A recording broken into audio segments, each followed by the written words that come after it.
Est-ce qu'on peut dire que Randy Orton a sauvé ce SmackDown? Je suis pas très loin de le penser. Salut à toutes et à tous, on se retrouve aujourd'hui pour le récap de SmackDown du 1er décembre 2023. Le show bleu qui ouvre directement avec Bianca Belair. Belair remercie ses coéquipières grâce à qui cette victoire au Wargames a été possible. Mais elle n'en a pas fini avec Damage Control. Belair veut revoir la ceinture autour de sa taille. Finalement, la musique de Io Sky retentit et Damage Control arrive sans Bayley. C'est un détail très important vu ce qui s'est passé lors du Wargames et Bayley qui a pris le tombé perdant pour Damage Control. C'est donc Dakota Kai qui va parler pour Damage Control. Io Sky a déjà battu Bianca Belair 2 fois, alors cette dernière va devoir toutes les affronter. Belair veut savoir qui est la première et finalement Charlotte Flair et Shotzi arrivent à leur tour. Flair dit que Bianca Belair n'est pas la seule à vouloir affronter Io Sky, elle aimerait affronter tout le groupe. Shotzi dit qu'elle en a assez pour tout le monde. Une bagarre va éclater sur le ring. Bianca Belair, Charlotte et Shotzi finalement prennent le dessus et on apprend que Kairi Sane fera face à Bianca Belair plus tard dans la soirée. Il faut savoir que les deux se sont affrontés la dernière fois en 2019 en 1 contre 1. C'est plutôt sympa comme stat. Mais pour revenir sur la promo, ça pue un peu. Ça pue un peu parce qu'on avait les Wargames. Et t'as l'impression qu'on repart sur la même chose, Damage Control contre le reste du monde. Alors ce qui m'intéressait, c'était justement l'intérieur de Damage Control, ce qui allait se passer réellement. On a d'ailleurs Bayley qui était en backstage et qui va dire « Mais pourquoi vous ne m'avez pas prévenu ?» Simplement, ils n'ont pas prévenu qu'il y avait une promo à faire, qu'il fallait venir, et Bayley était tranquillement toute seule en backstage. Donc, encore un point de désaccord dans Damage Control. Par contre, la promo de Dakota Kai, vraiment zéro effort, elle va tout simplement insulter le public de puant. Bon, c'est de la cheap heat, ce qu'on appelle de la cheap heat, c'est-à-dire qu'on va insulter le public présent. Ça n'a vraiment aucun intérêt. Bobby Lashley fait face à Butch. Il faut savoir que Butch est maintenant tout seul, car Ridge Holland l'a quitté, c'est ce qu'on a vu la semaine dernière, et surtout, on a eu un petit segment entre Lashley et Butch la semaine dernière, où Butch lui disait « Maintenant, c'est à toi de te faire un nom par toi-même », ce qui veut clairement insinuer qu'on va avoir bientôt le retour de Pete Dunne, et c'est tant mieux, c'est tout ce qu'on attendait. Donc on va avoir un combat de 5 minutes entre les deux. Et ce qui est intéressant dans ce combat, qui est bon en plus, c'est un bon match techniquement, c'est que Bobby Lashley clairement est ultra over du côté de New York Brooklyn, vraiment, il est très over. De toute façon, Bobby Lashley est un heel qui reçoit quand même pas mal de pop de babyface, ça c'est clair et net. Mais grâce à son catch, Butch va finalement avoir le soutien du public. Je pense aux 2 moonsaults qu'il va faire à l'extérieur du ring où les gens vont plutôt bien popper. Bon, ça va pas suffire, Bobby Lashley va l'emporter avec un énorme spear. Le spear est vraiment superbement bien vendu de la part de Butch, vraiment superbe. Et ensuite en backstage, Butch va se faire attaquer par les Pretty Deadly. Donc on attend ce changement du côté de Butch, on attend ce changement de nom, son retour à Pete Dunne. Ce que ça changera factuellement, je ne sais pas, honnêtement. Peut-être clairement juste une carrière en solo du côté de SmackDown, tout simplement, ou est-ce que ça changera son attitude totalement? Je ne sais pas. Affaire à suivre, mais en tout cas, ça ne peut être que positif selon moi. Santos Escobar fait face à Joaquin Wilde. Santos Escobar qui sort d'une belle victoire au Survivor Series face à Dragon Lee et qui continue sa destruction de la LWO. Les commentateurs le disent, Cruz est blessé. On a donc Carlito qui a été blessé par Santos Escobar, Rey Mysterio blessé par Santos Escobar et maintenant il s'occupe de Joaquin Wilde. C'est un combat qui va durer 4 minutes, très divertissant ces 4 minutes parce que Joaquin Wilde est un bon catcheur, est un catcheur voltigeur donc forcément c'est assez divertissant sur le ring. Bien évidemment ça ne va pas suffire pour battre Santos Escobar qui va l'emporter avec son Phantom Driver en 4 minutes environ. Après le combat, Escobar va toujours s'en prendre à Joaquin Wilde, mais Dragon Lee vient venir l'aider. Grosse pop pour Dragon Lee, j'avoue que j'étais assez surpris. À un moment donné, je me suis demandé si les gens s'étaient trompés et pensaient que c'était Rey Mysterio. Non, franchement, je me posais la question. Mais Dragon Lee va s'en prendre vraiment assez violemment, d'ailleurs, à Santos Escobar. Il va lui porter des premières prises. Ensuite, il va s'inquiéter de la santé de Joaquin Wilde. Et ensuite, il va revenir sur Santos Escobar avec un public vraiment à fond derrière Dragon Lee. Donc ça, c'est cool. Bien évidemment, cette histoire entre Dragon Lee, la LWO, Santos Escobar va continuer semaine après semaine. Et c'est plutôt logique. Et pour le moment, je peux pas dire que je me sois lassé. Vraiment, je suis à fond dedans, je suis hyper investi. Et chaque chose que fait Santos Escobar vraiment me plaît beaucoup. Sur le ring, c'est un excellent catcheur. On a vu que ses promos étaient excellentes aussi. Pour l'instant, vraiment, je suis à fond dans cette histoire. Logan Paul, le champion des États-Unis, est enfin présent du côté de SmackDown. Logan Paul va avoir un micro en main et demande où sont les personnes qui espéraient voir sa chute. Plus on espère qu'il échoue, plus il travaille dur, plus il gagne, plus il peut dire ce qu'il veut. En coulisses, les superstars font ça toute leur vie, alors que lui est la superstar montante, la plus rapide. Si elles veulent ce titre, qu'elles viennent le chercher. Il nous dit qu'il voulait donner une chance pour le titre à Rey Mysterio, mais malheureusement Rey Mysterio est blessé, donc du coup il nous annonce qu'un tournoi aura lieu pour déterminer son prochain adversaire. Les participants sont Santos Escobar, Bobby Lashley, Dragon Lee, Karrion Kross, Grayson Waller, Austin Theory, Kevin Owens et, c'est très intéressant, une superstar de NXT non dévoilée. Kevin Owens va finalement venir sur le ring et justement voir Logan Paul sur le ring, c'est un cauchemar pour lui. La première fois qu'il l'avait vu, Logan Paul, c'était il y a 10 ans sur Vine. 6 secondes étaient assez suffisantes pour voir que c'était un crétin. Owens participe à ce tournoi, alors ce cauchemar va prendre fin car les jours de Logan Paul en tant que champion des États-Unis sont comptés. Logan Paul lui répond que 6 secondes, ce sera 5 secondes de plus que ce qu'il aura besoin pour le mettre KO. Grayson Waller et Austin Theory arrivent à leur tour. Waller dit qu'Owens est un troll et que Paul mérite mieux que ça. Theory dit que Owens adore frapper les gens au visage. Et justement, Kevin Owens va lui mettre une énorme droite sur la tête pour le mettre KO. Bref, c'était un segment assez divertissant et surtout, ce tournoi qui va arriver dès la semaine prochaine, c'est vraiment une super idée. Parce que de 1, Logan Paul n'est pas souvent présent, voire quasiment jamais présent, donc ça permet d'avoir quand même quelque chose autour du titre de champion des États-Unis, donc c'est une bonne nouvelle. Et surtout, le Royal Rumble, le prochain PLE WWE, c'est dans 2 mois. Donc il va falloir passer ce temps et donc faire un tournoi au fur et à mesure des semaines du côté de SmackDown. C'est une bonne idée. Et en plus, les participants du côté de SmackDown sont vraiment hyper intéressants. Et la petite surprise du côté de NXT, est-ce que ce serait pas déjà Axiom qu'on a vu du côté de SmackDown ou d'autres superstars? Affaire à suivre, mais ce petit nom caché m'intéresse beaucoup.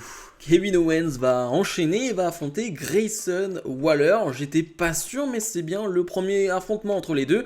On a eu des combats entre KO et Austin Theory, des combats en 2 contre 2, mais sinon, c'est la première fois qu'ils s'affrontent. Un combat qui va durer 8 minutes. C'était correct. En fait, on va aller sur un pan qui m'intéresse un peu, mais là j'avoue qu'en weekly, Kevin Owens, Grayson Waller, le côté Waller qui va travailler la main de Kevin Owens, ça m'a pas énormément intéressé. Je comprends l'idée, bien sûr, d'une construction d'un babyface comme Kevin Owens, bien sûr, mais j'avoue que sur ce match-là, ça m'a pas emballé plus que ça, parce que vraiment, Waller va dominer très très longtemps pendant ce combat, va blesser la main de Kevin Owens. Il ne va faire que ça finalement. Waller veut continuer justement à blesser la main de KO, mais va se faire surprendre par un roll-up de KO qui va l'emporter. Donc c'est même pas une grosse victoire pour Owens. Je comprends l'idée bien évidemment parce que Waller sera dans le tournoi pour devenir le challenger numéro 1 au titre des champions des États-Unis de Logan Paul. Donc c'est plutôt logique qu'on ne le fasse pas perdre de cette manière. Mais du coup, est-ce que tu étais obligé de faire ce combat alors que possiblement ils vont se retrouver dans le tournoi? Et honnêtement, c'est vraiment une grosse possibilité, ou alors KO va affronter Austin Theory, ça c'est clair et net. Bon, voilà, un match qui n'était pas forcément utile selon moi. Kairi Sane fait donc face à Bianca Belair, premier affrontement en 1 contre 1 entre les deux depuis 2019. Et j'ai tellement de problèmes avec ce combat, vraiment, et j'attendais ce match, j'attendais qu'on leur donne un peu de temps. Alors on va pas leur donner énormément de temps, mais surtout le booking de ce match, vraiment aucun sens. On va avoir un bon début de match, je trouve techniquement entre les deux, c'est le mieux, j'ai envie de dire. Ce qu'il y a au tout début de match, les 2 premières minutes, c'est ce qu'il y a de mieux. Le reste, compliqué. Premièrement, on va donc avoir une intervention de Damage Control qui ne va pas être vue de la part de l'arbitre. De l'autre côté, Charlotte Flair et Shotzi vont essayer d'en faire une, sauf qu'elles vont se faire griller, donc vont être renvoyées en backstage. Et à ce moment-là, Asuka fait quelque chose de débile. Vraiment, Asuka passe pour une débile. Elle est totalement sur le ring alors que l'arbitre la voit clairement. Je veux dire, il n'y a pas plus clair que ça, Asuka est sur le ring. Donc bien évidemment, l'arbitre va renvoyer Asuka, Kairi Sane et Dakota Kai en backstage. Et oui, parce que Io Sky a demandé à Bayley de rester en backstage. Ouais, ce qui s'est passé à Survivor Series War Games n'est toujours pas passé. Donc on se retrouve avec un match 1 contre 1 tranquillement entre Bianca et Kairi. Et il y a trop d'approximations. Alors de la part de Bianca, Kairi, je ne sais pas, mais franchement le match ne va pas vraiment. Et compliqué à suivre, vraiment très compliqué ce qu'il se passe. Et alors la fin de combat, c'est encore pire. Bayley va intervenir, elle qui n'était pas présente en ringside, mais elle va intervenir, elle va aider clairement Kairi Sane, elle va mettre Bianca Belair au sol pour que Kairi Sane porte sa descente du coude, et à ce moment-là, Kairi va juste monter pour porter sa descente du coude, mais Bianca Belair arrive à se relever, KOD, victoire de Bianca. Ok, donc on nous explique clairement que Kairi Sane, même avec l'intervention de Bayley, elle n'est pas capable de battre Bianca Belair. Et je ne sais pas si on devait y comprendre que l'arrivée de Bayley faisait en sorte que Kairi Sane était distraite. Bah, en tout cas, de ce qu'on a vu à l'écran, on voit clairement que l'arrivée de Bayley, l'intervention de Bayley, est bonne et permet à Kairi Sane de prendre l'avantage. Donc je ne sais pas ce qu'ils ont voulu dire avec ce segment-là, si ça a été mal interprété, si ça a été mal exécuté. Mais je trouve que de A à Z, c'est un échec. Et le segment Main Event, les deux General Managers de Raw et de SmackDown, Nick Aldis et Adam Pearce sont sur le ring, car les deux veulent signer totalement Randy Orton qui va venir, qui va faire son entrée, très belle entrée comme toujours, hein, encore plus musclé que jamais, Randy Orton. Finalement, les deux General Managers se coupent la parole pour proposer un contrat à Randy Orton. Adam Pearce lui propose un match pour le titre de champion du monde poids lourd, ce qui n'est pas rien, tandis que Nick Aldis, lui, propose de s'occuper des gars qui sont à l'origine de son absence. Bien évidemment, il parle de la Bloodline, et c'est à ce moment-là que Paul Heyman va arriver. Paul Heyman nous dit que Randy Orton n'aura pas à prendre une décision, car la Bloodline va prendre la décision à sa place. Solo Sikoa et Jimmy Uso arrivent et une bagarre éclate sur le ring, et c'est LA Knight qui va venir en aide à Randy Orton. Énorme pop pour LA Knight. Randy Orton se retrouve seul sur le ring avec Jimmy Uso, va lui porter son DDT de la deuxième corde et enchaîner avec un RKO. Orton va prendre les deux contrats, va hésiter quelques secondes, puis balancer le contrat de Raw pour signer celui de SmackDown. Randy Orton est officiellement une superstar de SmackDown. Orton va finalement prendre le micro et dire à Paul Heyman qu'il pourra dire à Roman Reigns que papa est de retour. Nick Aldis monte sur le ring pour célébrer la signature d'Orton, mais il va prendre un petit RKO out of nowhere. La classique Orton, et j'adore ce RKO parce que au moment où il le porte, 2 secondes après Orton, tu le vois, il est en mode mince. Je peux pas m'en empêcher. Vraiment désolé, je ne peux pas m'en empêcher de porter des RKO. Bref, c'était un super segment. J'aime beaucoup le fait qu'il y ait un duel entre les deux general managers pour signer Orton. Ça rend la signature d'Orton encore plus grosse, je trouve, cette mise en scène. Parce que c'est Randy Orton, certes, mais avec cette mise en scène, c'est encore plus gros, je trouve. Et le fait qu'il choisisse SmackDown, c'est bien évidemment une bonne idée. Raw a énormément de superstars, énormément de babyface en plus. Avoir un Randy Orton du côté de SmackDown qui va pouvoir bien continuer son histoire avec la Bloodline, ça m'intéresse beaucoup plus.